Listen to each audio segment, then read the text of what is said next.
Subhanallah, alhamdulillah. Di pagi hari ini kita semua mampu menunaikan salah satu ibadah yang mulia, yaitu sholat subuh berjamaah. Lalu kita lanjutkan zikir kita dalam bentuk ta'allamal Qur'an wa 'allamahu. Tentu hati pikiran kita selalu berharap semoga rangkaian ibadah yang kita jalani, sholat berjamaah subuh, lalu saat detik ini kita ada di majelis taklim, semuanya telah akan menjadi amal baik kita, dan amal baik itulah yang akan menemani kita saat kita di pengadilan Allah. Amin ya rabbal alamin. Saudaraku yang saya hormati, beberapa hari ke depan kita semua akan menunaikan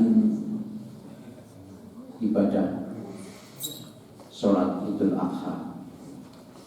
Nah, berkaitan dengan Idul Adha itu ada beberapa peristiwa penting, ya. Di antaranya adalah ibadah haji yang saat detik ini saudara-saudara kita sedang tunaikan itu di tanah suci Makkahul Mukarramah dan Madinatul Munawwarah. Yang berikutnya adalah ibadah puasa Arafah. Kemudian peristiwa penting itu adalah ibadah penyembelihan binatang kurban. Oke, pada tema kajian pagi hari ini, mari kita bersama untuk bermuhasabah. Kita sama-sama mentadabburi firman Allah di dalam surat Al-Baqarah 197. Di sana Allah sampaikan bahwa ketika kamu dipanggil oleh Allah, ketika kamu menunaikan ibadah haji, maka perhatikan betul-betul kata Allah, fala rafasa, jangan sekali-kali kamu rafas. Itu wala fusuqa, jangan sekali-kali kamu fasik, wala jidal, dan jangan sekali-kali kamu jidal di dalam menunaikan ibadah haji. Oke, ini penting kita perhatikan. Bapak, itu kan bagi yang menunaikan ibadah haji yang harus memperhatikan itu, karena ayat itu menyebut fala rafasa wala fusuqa wala jidala fil hajj, gitu ya. Oke, perhatikan dengan baik-baik. Kalau kita merujuk kepada surat Ali Imran ayat 97, walillahi 'alan nasi hijjul baiti man istata'a ilaihi sabila. Jadi ayat itu mengatakan bahwa setiap hamba muslim itu ada kewajiban kepada Allah, yaitu menunaikan ibadah haji. Man istata'a ilaihi sabila. Jadi menunaikan ibadah haji itu adalah wajib bersyarat bagi yang mampu menunaikan. Perhatikan dulu, man istata'a ilaihi sabila itu bagi orang yang mampu menunaikan. Kemampuan menunaikan ibadah haji itu terbagi menjadi 3 bagian. Satu, kemampuan syarat akidah, syarat ilmu. Kalau itu kita sudah harus muslim, harus memahami syariat agama tentang haji. Kita kan semua sudah tahu dan kita sudah memiliki. Yang kedua adalah syarat kesehatan. Kita semua yang hadir di sini punya syarat. Dan yang ketiga adalah syarat kesempatan dana. Itu yang belum. kesempatan dan dana. Tapi kita dari 3 syarat itu kita sudah memiliki. Nah, oleh karena itu kita turunkan lagi berdasarkan hadis Sahih Bukhari Muslim. Bunyal Islam ala khamsin. Syahadati alla ilaha illallah wa iqamis wa anna Muhammadar Rasulullah wa iqamis shalah wa ita'iz zakat wa hajjil bait wa shaumi Ramadan. Islam itu dibangun di atas 5 fondasi. Beragama Islam itu harus memenuhi 5 syarat. 5 syarat. Jadi kita disebut Muslim itu ketika kita mewujudkan 5 syarat, saudaraku. 1 adalah bersaksi, bersyahadat. Dan itu setiap hari minimal kita bersyahadat itu adalah 14 kali. Tidak ada itu dalam agama manapun itu. Minimal itu, minimal. Asyhadu an la ilaha illallah wa asyhadu anna Muhammadan abduhu wa rasuluh. Kan kita setiap usai wudu kan mesti mengucapkan itu.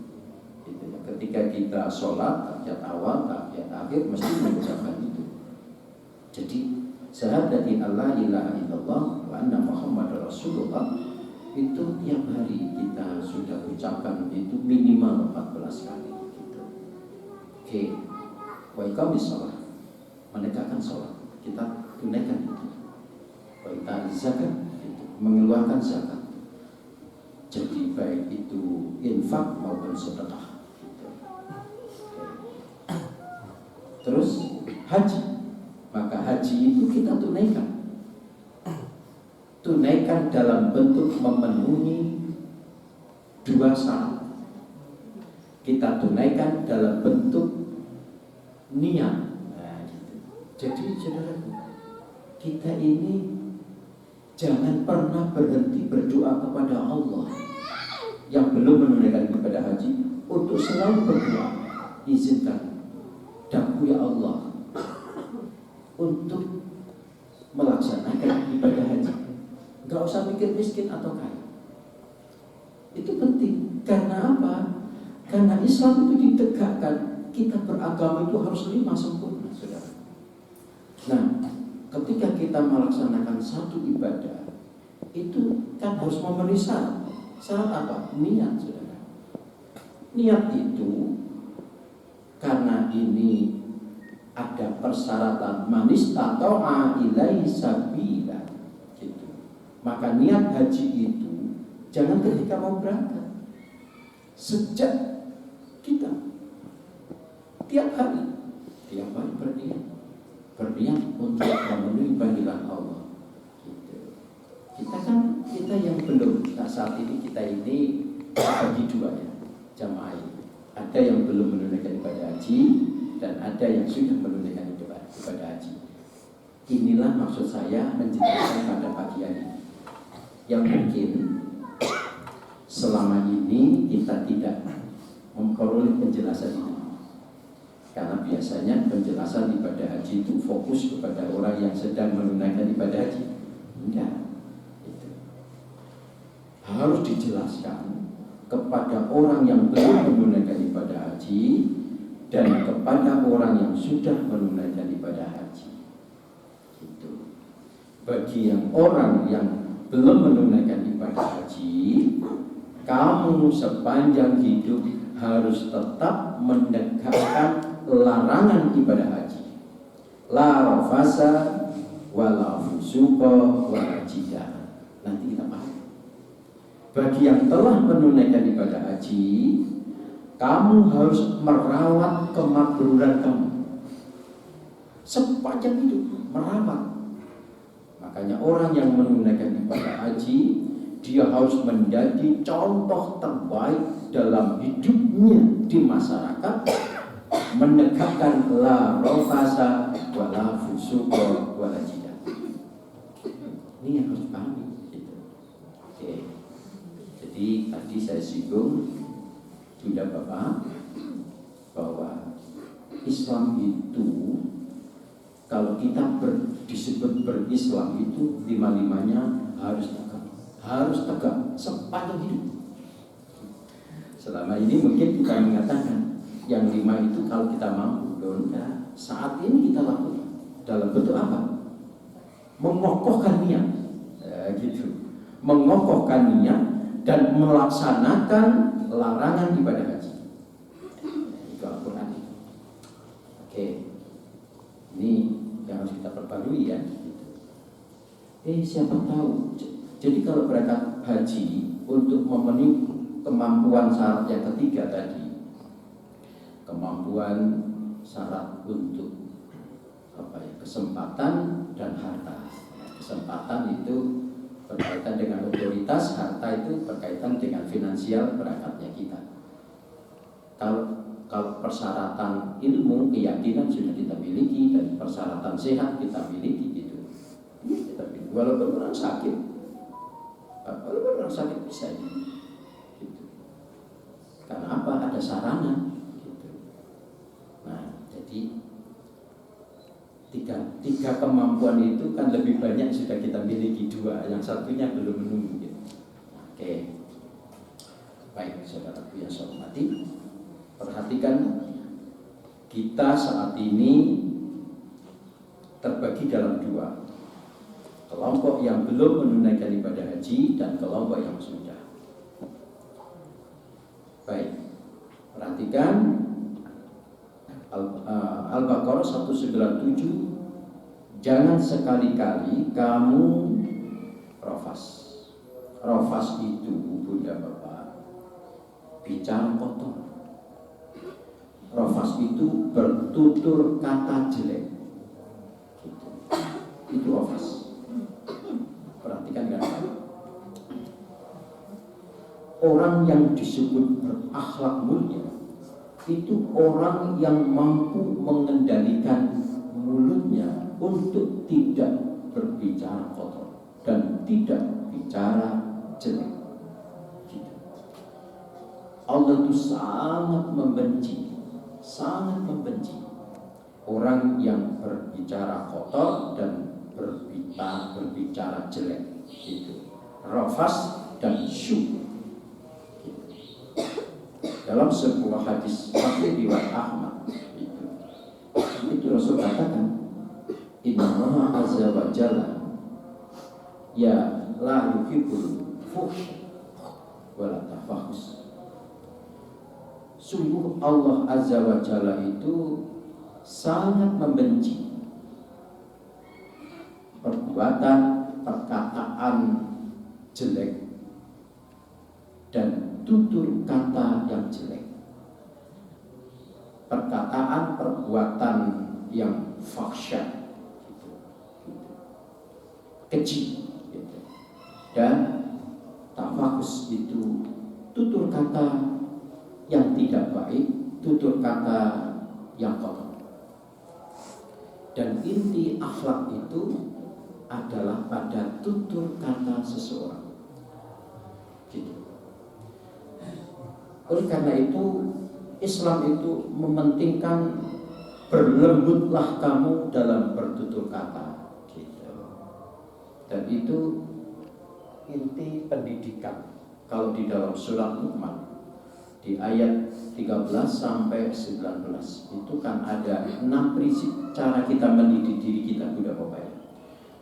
Jadi perhatikan cara mendidik diri kita, cara mendidik anak-anak kita, cara mendidik cucu-cucu kita, itu ada mengenal 6 prinsip. 1, prinsip akidah tauhid yang betul-betul harus clear, murni. Jadi la tusyrik billah innasyirka la dzulmun adzim. Yang kedua, prinsip kita mengabdi patuh kepada kedua orang tua tanpa reserve. Wasainal insana biwalidayhi hamalathu ummuhu wahnan ala wahni wa fisaluhu fi amaini anishkurli wa liwalidayhi ilayhi masih. Itu prinsip mendidik kita. Jadi pertama dekat Allah yang betul-betul steril dari syirik. Lalu yang kedua adalah kita total mengabdi kepada orang tua, baik yang sudah mati atau masih hidup. Gitu. Nanti saya singgung sedikit. Prinsip yang ketiga mendidik kita itu memegang teguh kebenaran, memegang teguh kebenaran yang ada dalam Al-Quran, dan itu dijelaskan pada surat Luqman di ayat ke-15. Urutkan itu ya, urut itu. Wa in jahadaka 'ala an tusyrika bi ma laysa laka bi'ilm, gitu. Fala tuti'huma wa sahibhuma fid dunya ma'rufa wa tabi' sabila man anaba ilayya summa ilayya marji'ukum fa unabbi'ukum bima kuntum ta'malun. Itu prinsip memegang teguh kebenaran. Lalu prinsip yang berikut, gitu ya, itu. Prinsip mendidik diri kita, anak kita untuk disiplin nurani yang tinggi, gitu. Itu tergambarkan dalam ayat berikutnya, di ayat yang ke-16 itu. Ya bunayya innaha in takum misqala habatin min khardalin fatakun fi sakratin aw fis samawati aw fil ardi ya'ti biha Allah innallaha latiful khabir. Yang kelima, prinsip memilih, mengetahui hidup ini kita harus tahu prioritas. Jadi jangan sembarang hidup. Hidup itu harus memegang prioritas. Prioritasnya adalah 3, seperti dijelaskan di ayat berikutnya 17 gitu. Ya bunayya aqimis shalah wa amr bil ma'ruf wa nahy 'anil munkar wasbir 'ala ma asabak inna dzalika min azmil umur. Nah, prinsip yang ke-6 ini adalah akhlak. Masya Allah. Perhatikan yang berkaitan dengan fala rafasa wala fusuqa wala jidal. Akhlak ini dijelaskan di ayat 18 sama 19. Wala tusa'ir haddaka linnas wala tamshi fil ardi maraha innallaha la yuhibbu al-mutalaffa fakhur. Nah, yang ke-19, yang ayat 19 itu waqsid fi masjidika wal shawl. Bermentalah kamu dengan sikap mental hidup sederhana dan bertutur katalah kamu yang lembut. Oke. Baik, ibu bapak yang saya hormati, jadi sebenarnya hidup ini isinya kita itu selalu bertemu dengan orang. Hidup ini isinya kita itu selalu berkomunikasi dengan orang, berinteraksi dengan orang, bergaul dengan orang. Tidak mungkin kita itu hidup sendiri. Dan kata kunci bertemu, bergaul, berkomunikasi dengan orang itu adalah tutur kata.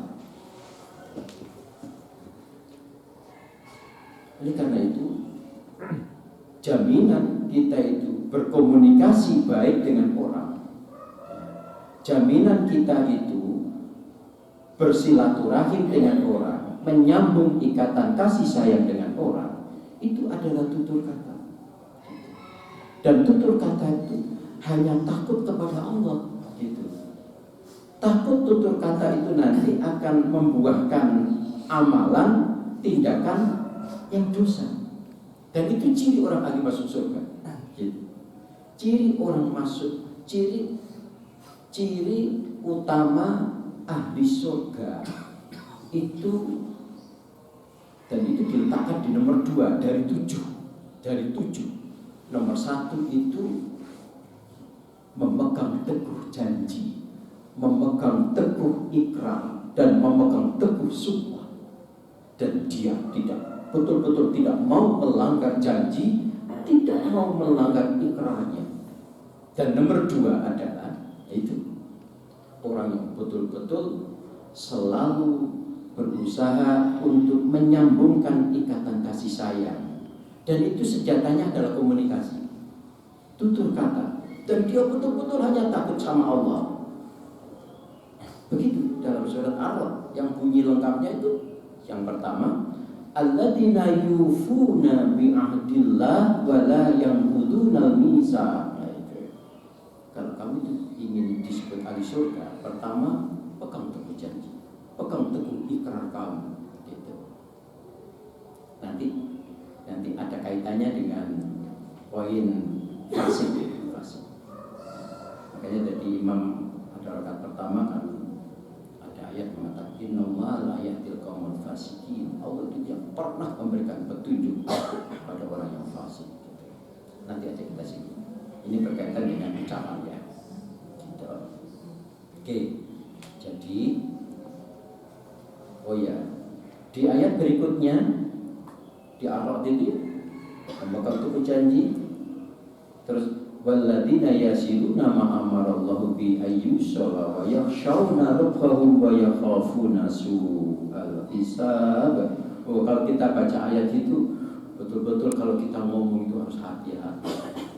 Nah, gitu ya. Makanya kita bagi yang belum menunaikan ibadah haji laksanakan itu. Dan itu perintah am dan itu perintah pokok dan Allah sangat mencintai gitu. Mencintai. Nah, bagi kita yang sudah menunaikan ibadah haji, hati-hati sudah. Kalau sampean mengukur kemakruran sampean, haji sampean itu mabrur, berarti panjenengan detik ini dan sepanjang usia hidup harus memberi contoh di tengah orang lain masyarakat untuk bertutur kata yang baik. Gitu. Kalau sampean wis menunaikan ibadah haji, omongannya kotor, suka memfitnah gitu ya, mencaci maki orang, sampean itu tidak mabrur. Haji sampean itu makbur. Bukan mabrur. Mabrur. Ini penting gitu. Bagi kita yang belum tegakkan gitu ya. Jangan lepas. Bagi yang sudah menunaikan ibadah haji, beri contoh teladan terbaik di hadapan anak, di hadapan orang lain, di hadapan jamaah dengan tutur kata yang betul-betul kualitas. Gitu. Jadi kalau kita itu bicara haji, itu justru kita ini introspeksi bagi kita yang belum dan bagi kita yang sudah menunaikan ibadah haji. Gitu ya. Ya sampean wis melakukan ibadah haji kok isih marah-marah toh, ini sampai gak mabur itu. Sampai mabur sih mabur, tapi tidak mabur. Marah-marah toh, terus menggunjing orang, gitu. Jadi saudaraku ya, ini termasuk rofas ini, termasuk rofas. Saat sampean sudah menunaikan ibadah haji, perhatikan. Kalau perlu tiap hari itu baca surat Al-Hujurat ayat 10, 11, 12 itu penting. Dihafalkan. Itu harus hafal itu dan setiap sholat dibaca supaya mengingatkan. Aku ini suka mengungkap, mengolok-olok orang lain kok enggak ya? Sebab di situ itu makna rafas. Ya ayyuhalladzina di ayat 11 ya. Ya ayyuhalladzina amanu la yaskhar qaumun min qaumin asa ayyakunu khairan minhum wa la nisa'un min nisa'in asa ayyakunna khairan minhunna dan seterusnya. Ujung ayat itu kan bagus. Wa malam ya'ti faulaika humul dhalibun. Gitu.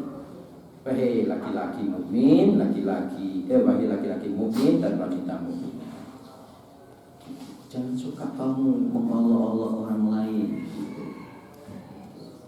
Karena bisa jadi yang kamu olok-olok itu lebih baik daripada kamu yang mengolok-olok gitu. Itu kan terus di ujung ayat itu kan bilang, kalau kamu tidak berhenti mengolok-olok, istilahnya kalau kamu tidak bertobat, tidak berhenti, kamu itu betul-betul orang yang zalim kata Allah. Waduh, itu jadi hati-hati. Terus jika terima Allah ya, tak terima. Dia jelaskan lagi di ayat 11, ayat 12-nya. Ya ayyuhalladzina amanu istanibu katsiran minadh-dhann inna ba'dadh-dhanni ism. Fala tajassasu lagi. Terus ada masih ayat ini ya. Menyebut ayyuhibbu ahadukum ayyakula lahma abihi maitan faqaritum. Aduh. Kamu itu jangan suka berburuk sangka gitu loh. Dan jangan suka mengungkap aib orang lain. Itu. Kalau kamu seperti itu, kamu itu tak ibaratkan orang yang suka makan bangkai daging manusia saudaramu sendiri yang sudah mati. Tidak ngerti itu. Nah, ya, bagi yang sudah ibadah haji itu sampean itu harus selalu bicara yang baik-baik, membuktikan kemakmuran sampean. Jadi mabrur itu bukan setelah tahallul saat sudah menunaikan jumrah itu terus kita mabrur lagi, bukan. Status mabrur itu bukan status struktural Bunda Bapak, tetapi status fungsi. Gitu. Iya, fungsional betul itu. Jadi ketika tunaikan ibadah selesai di rumahmu, di negerimu, di masyarakatmu, kamu betul-betul tidak nafas, tidak fasik dan tidak jihad. Berat ya? Makanya gitu. Pak Haji itu harus menjadi contoh teladan terbaik. Gitu. Pak Haji kok bolak-balik nyerahi istri, waduh itu sudah tidak. Sorry. Gitu. Terus sampai jadi satu poin ya, nafas itu penting banget. Sepanjang hidup kita, saya ingatkan, sepanjang hidup kita yang belum menunaikan ibadah haji, selalu berdoa, izinkan aku ya Allah, panggilkan aku ya Allah untuk bisa ke tanah suci-Mu. Tapi dalam hati aku sudah siap menunaikan perintah larangan ibadah haji. Satu, nafas. Hebat kan? Itu maknanya. Bagi yang sudah eling sampai dijemput oleh Allah ke tanah suci, itu suatu kemuliaan itu. Mulanya yang balik itu jadi ya contoh rofas, anti rofas yang baik gitu. Oke, yang sekarang kedua, wala fusu, jangan fasik. Oke, fasik itu apa sih Bapak?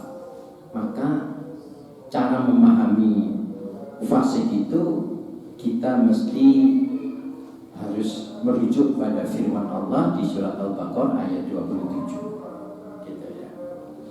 Nanti ada kaitannya juga dengan surat Ar-Ra'd ayat 25. Sebab Al-Baqarah ayat 26 itu di ujung akhir ayat itu Allah itu betul-betul tidak pernah menganiaya hamba, tidak pernah menyengsarakan hamba, tidak pernah menyiksa hamba, illal fasiqin, kecuali orang fasik. Orang fasik itu pasti menjadi sasaran kesengsaraan dan murka Allah. Nah, siapakah orang fasik itu? Nah, di ayat 23 dijelaskan cirinya. Cuma 3, saudara, cukup 3. Dan 3 ciri itu gampang dilakukan oleh orang Muslim. Kurang ajar itu. Gampang, tapi masya Allah marah banget. Hati-hati. Kita itu berbuat dosa itu yang paling berbahaya itu perbuatan dosa itu udah dilakukan, tapi Allah menstatuskan dosa itu dosa besar. Itu kan harus kita berpikir 1000 kali gitu. Kalau berhadapan dengan perbuatan dosa itu gampang dilakukan, tapi statusnya itu jaminan masuk neraka. Nah, cirinya ada 3 di ayat 27, diingat-ingat tidak Bapak. Satu adalah alladzina yanquduna ahdallahi min ba'di mitsaqih. Orang yang selalu melanggar ikrarnya yang diucapkan kepada Allah dan melanggar sumpah janji yang telah dia ucapkan di hadapan Allah. Gitu. Ini penting perhatikan. Satu. Yang kedua adalah wayak tahu nama amarallah bi ayyushola, orang yang suka memutus tali ikatan kasih sayang silaturahim sesama muslim, yang itu wajib. Nah, yang ketiga adalah wayufsiduna fil ardh, orang yang suka membuat kejahatan, kesalahan, rekayasa kejahatan di bumi ini. Kita pahami satu persatu. Dan alladzina yanquduna ahdallahi min ba'di mitsaqih. Tadi saya katakan pada panjenengan ya. bahwa kita itu sehari semalam itu minimal bersaksi di hadapan Allah itu 14 kali. Dan kita minimal sehari semalam bersumpah, berjanji di hadapan Allah 17 kali minimal. Insya Allah itu luar biasa gitu. Persaksinya asyhadu an la ilaha illallah wa asyhadu anna muhammadan abduhu wa rasuluh. Bersumpah janji iyyaka na'budu wa iyyaka nasta'in. Hanya kepadamu ya Allah aku mengabdi. Hanya kepadamu ya Allah aku mengabdi. Dan hanya kepadamu ya Allah aku mohon pertolongan. Oke, betul kan itu? Betul kan? Misalnya contoh, ini laki-laki, terutama laki-laki.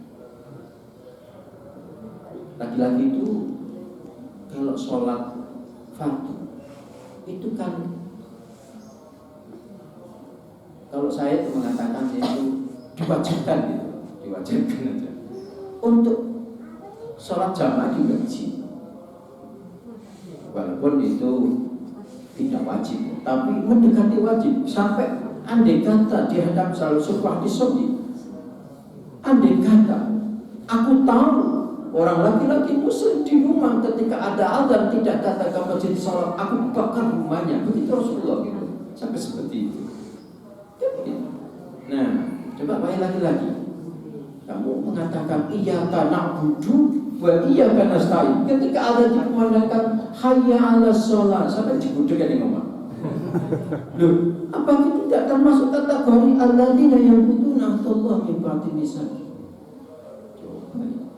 Ini bukan persoalan ringan. Kalau itu tahu, mesti wong muslim laki-laki di kafe itu mesti datang ke sini penuh. Lagi, iyyaka na'budu wa iyyaka nasta'in. Teman-teman, kita ini semua sebagai anak, Bapak Ibu ya. Kita semua ini sebagai anak. Apa kata Allah? Ya. Wa'budullaha wa la tusyriku bihi syai'a wa bil walidaini ihsana. Ayo. Terus sampai ada 9. An-Nisa ayat 36. Saya menyinggung satu aja. Jadi kita itu diwajibkan untuk mengabdi kepada Allah nomor 1. Nomor 2, mengabdi kepada kedua orang tua. Teman, kita mengabdi kepada Allah, mengabdi kepada orang tua. Contoh, saat kita mengabdi kepada orang tua, cara yang terbaik itu apa, Bapak? Mendoakan, lalu apa? Menginfakkan, lalu apa? Menyampaikan ilmu. Kita ini semua anak. Harta kita itu adalah harta orang tua, Bapak Ibu. Loh, itu kata Islam.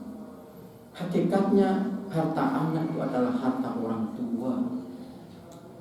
Jadi orang tua kita kalau sudah meninggal, seperti saya, orang tua saya sudah meninggal, bapak-bapak sudah sepuh, ya mestinya panjenengan itu semakin banyak berinfak demi ayah ibu kita. Itu cara mengabdi kita kepada orang tua yang sudah meninggal. Bersedekah harus banyak. Kemarin malam astagfirullah itu ditanya oleh anak saya ketiga, ayah, mama, gitu. Kok banyak memberikan bantuan gitu loh ya? Uangnya dari mana sih? Gitu. Dari pensiun sama dari yang kamu beri. Tapi apa cukup gitu? Loh, makanya aku ini kan berdua ini kan diki. Kok makan akeh-akeh rasa dulu. Makan akeh-akeh loro semua gitu. Ya dikit makan. Nah, yang kamu beri ya yang dapat itu ya untuk sedekah itu kan demi untuk ayah ibuku, ayah ibu mamamu gitu, nenek moyang begitu. Loh, begitu. Itu Al-Qur'an yang bilang gitu. Al-Baqarah 215 itu Yas'alunaka madza yunfiqun qul ma anfaqtum min khairin falil walidain. Wahai Muhammad, itu kalau kamu ditanya oleh umatmu bagaimana cara berinfak yang terbaik, katakan infak yang terbaik itu nomor satu urutannya adalah berinfak kepada ayah dan ibu. Bagi kita yang ayah ibu sudah di alam kubur, ayo berlomba untuk berinfak di masjid ini. Itu caranya. Gitu. Demi Allah, kalau panjenengan seperti itu, maka anak-anak sampean nanti akan banyak berinfak juga demi sampean. Orang usah khusus dilalu, nggak usah. Allah sudah tahu. Karena hartamu itu sebenarnya harta orang tua. Gitu loh. Ya. Ini alladzina yaquduna Allah min ba'di misaqi, memegang teguh janji. Oke. Bagi laki-laki, sampean kalau paham tentang perintah untuk tidak fasik gitu, dan fasik itu ada 3 poin gitu ya, mesti ngeri, pedih. Jadi ketika sampai mencari rezeki, mesti pikirannya ini halal dan baik. Itu harus halal dan baik, mesti. Karena ketika mengambil harta yang haram, berarti masuk kategori tidak memegang teguh janji. Ya, begitu juga Bapak ya. Jadi banyak sekali harus.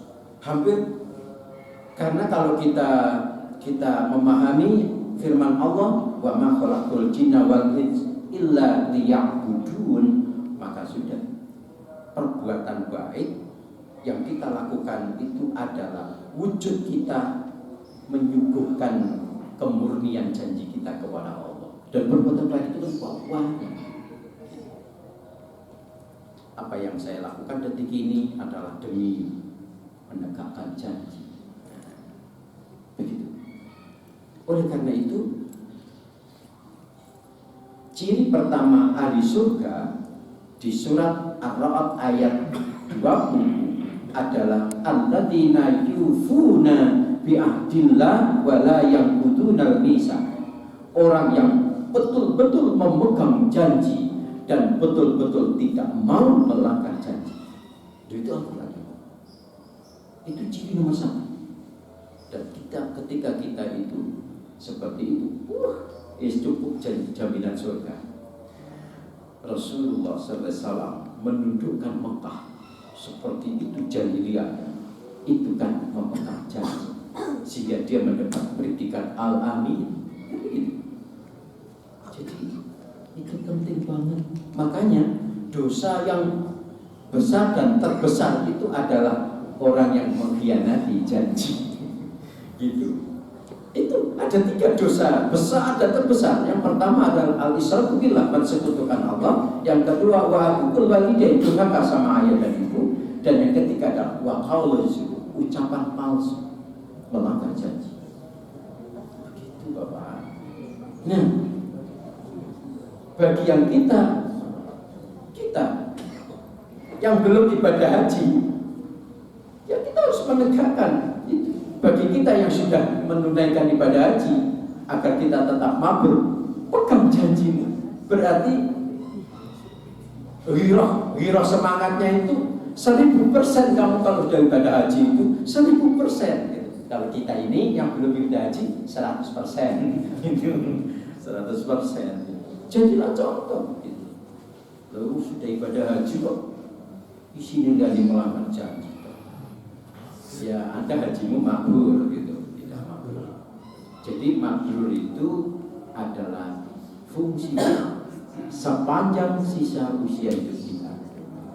Itu yang baru disebut seperti bayi yang baru lahir. Itu Rasul mengatakan dalam sebuah hadis Sahih Bukhari Muslim, orang yang ketika haji itu tidak rafas dan tidak fasik, roja'a, dia kembali kayaumin waladathu ummu, gitu, dia akan kembali seperti saat dia dilahirkan oleh ibunya dari rahim yang bersih. Perhatikan. Ketika kita tetap bersih, wahai orang yang sudah menunaikan ibadah haji, gitu ya, bersih terus, tidak rofas, tidak fasik, sehingga Anda selalu ada di posisi roja, kembali kayaumin waladatu ummu. Ketika sampai mati, itulah mati husnul khotimah. Ya ayyuhan nafsul mutmainnah. Waduh, luar biasa ya Allah. Begitu. Aduh, saya mau ngomong gini ini merinding gitu, karena saya sudah menunaikan ibadah haji gitu. Oh, saya ini sanggup gitu, begitu. Gitu. Sehingga insya Allah gitu. Gitu. Isi kita udah haji itu adalah melestarikan, menjaga gitu ya, haji itu ngeri gitu. Nah, saya katakan orang yang melanggar janji itu Allah marah. Di surat Ar-Ra'd ayat 25, walladzina yanquduna ahdallahi min ba'di misaqi wa yaqta'una ma amarallahu bi ayyusala wa yufsiduna fil ardh. Coba ayat itu akhir. Ulaika lahumul la'natu wa lahum su'ud dar. Mereka pasti hidupnya di dunia aku laknat, dan ketika nanti di akhirat aku siapkan tempat yang paling hina, itulah neraka jahanam.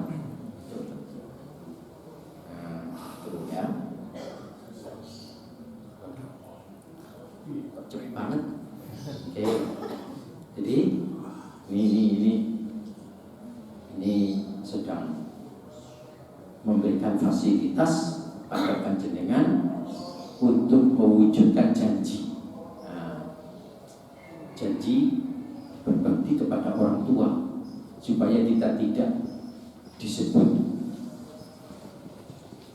wa aqul walidain wa qaulu zur. Maka banyaklah bersedekah.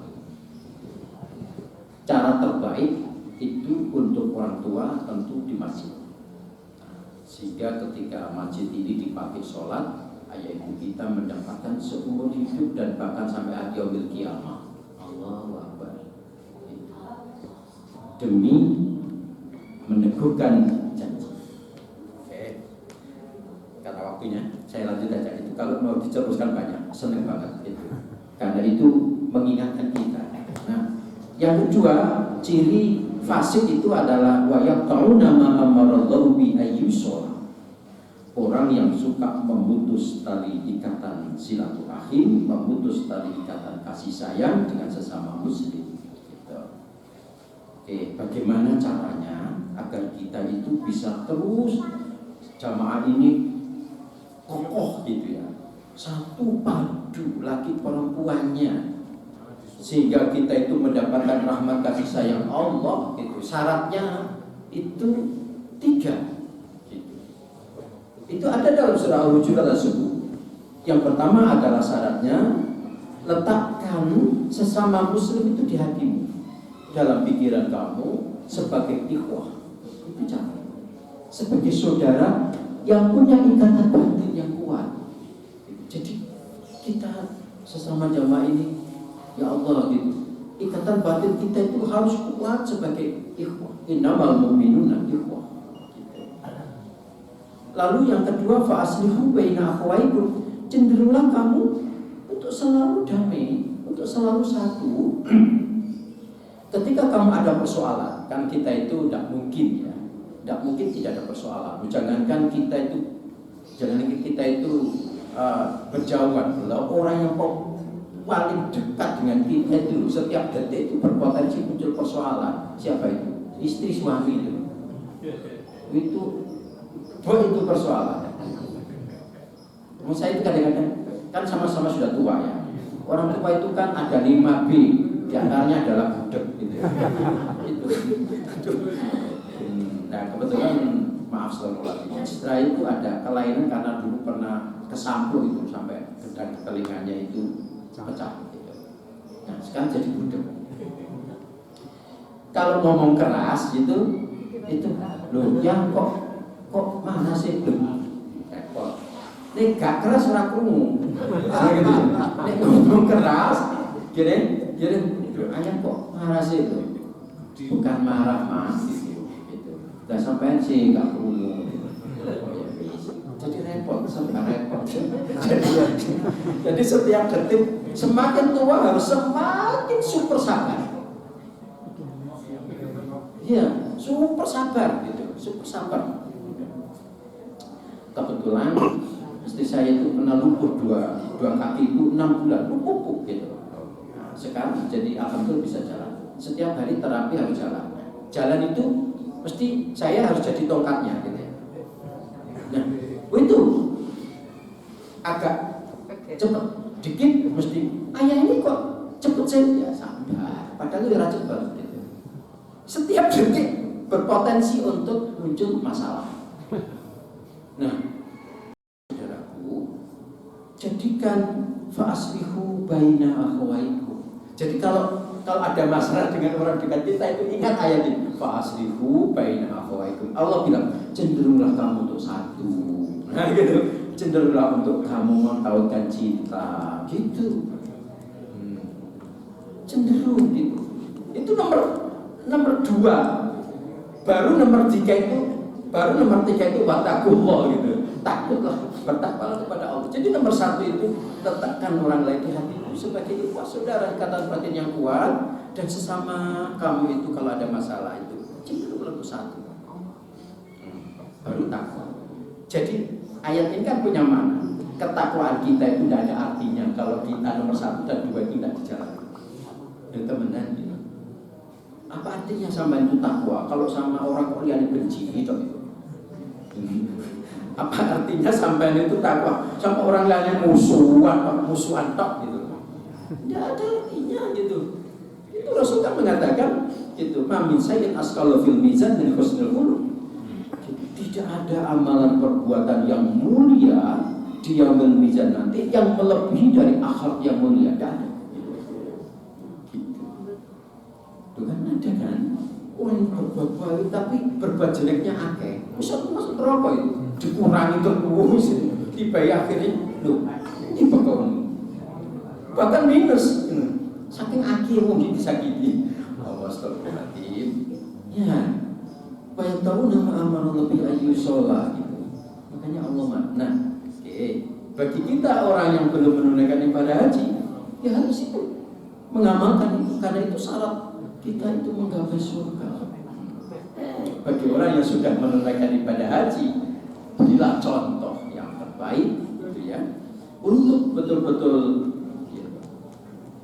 yasiru nama amarallahu bi ayyusol. Betul kan?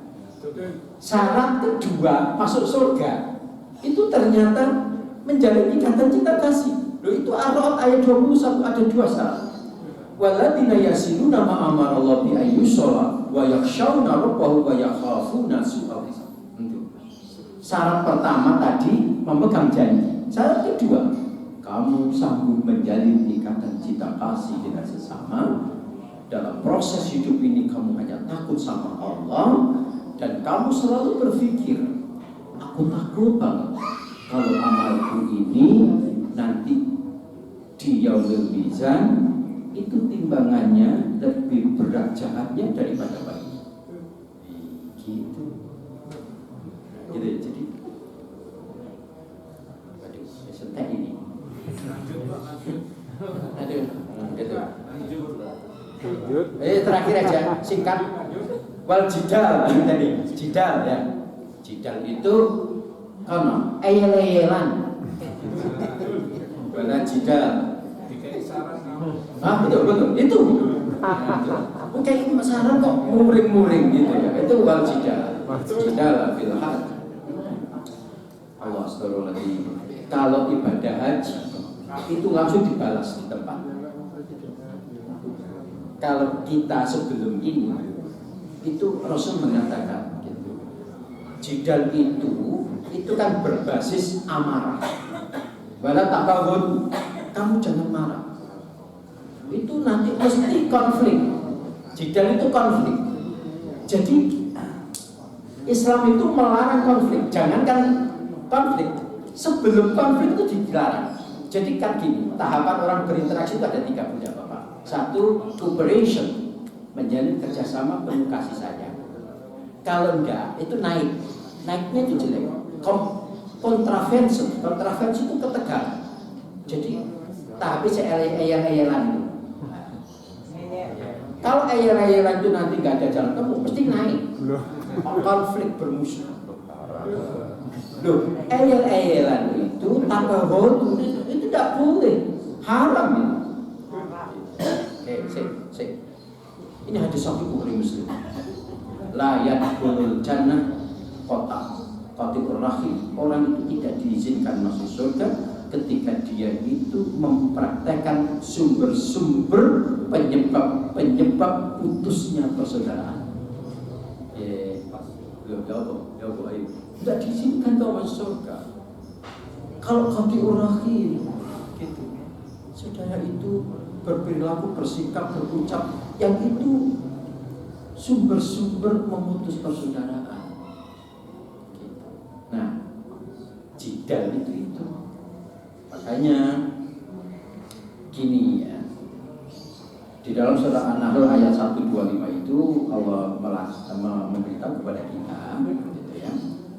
Kalau kamu ingin mengajak kebenaran ke orang lain, lakukan 3 hal. Ud'u ila sabili rabbika bil hikmah. Ajaklah orang itu untuk berbuat baik itu dengan cara lembut hikmah, gitu. Wal mau'izatil hasanah, dijelaskan reasoningnya, pakai ilmu, gitu. Wajadilhum billati hiya ahsan. Kalau kamu itu berdialog, berdiskusi itu cara yang bijak. Ngeten lho nggih, menurut kula. Lho sampean putus di rumah nggih. Ojo, orang titik. Pokoknya orang lho. Lah orang itu masih nuwun sewu gitu. Masih nuwun sewu. Lah kok sampean wis gak usah titik. Ojo kan cangkem awak. Lho. Itu yang disebut tidak bil hikmah. Lah orang itu jadinya kan aduh iki opo ya.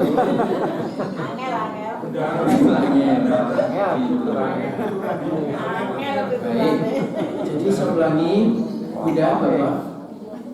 Betul kan? Ini sebelum bagi kita yang belum menunaikan ibadah haji maupun yang sudah. Nah, orang yang sudah melakukan ibadah haji dia betul-betul anti jidal pastinya. Anti. Orang tambah jadi provokator jidal. Nanti tambahan. Loh itu aja tuh. Aku sampai mikir. Haji tambah jadi provokator jidal. Mabuk temenan haji. Wis saya jadi tunggu mau ke Ngantang. Terima kasih. Entek waktu ini. Terima kasih. Semoga kita ketemu ya. Subhanallah. Semoga wacana pagi hari ini menjadi panduan bagi kita semua yang berubah ya. Jadi sisa usia hidup kita ini berbarokah. Semoga Allah meridhai. Amin ya rabbal alamin. Subhanallahumma wa bihamdika asyhadu an la ilaha illa anta astaghfiruka wa atubu ilaik. Wassalamualaikum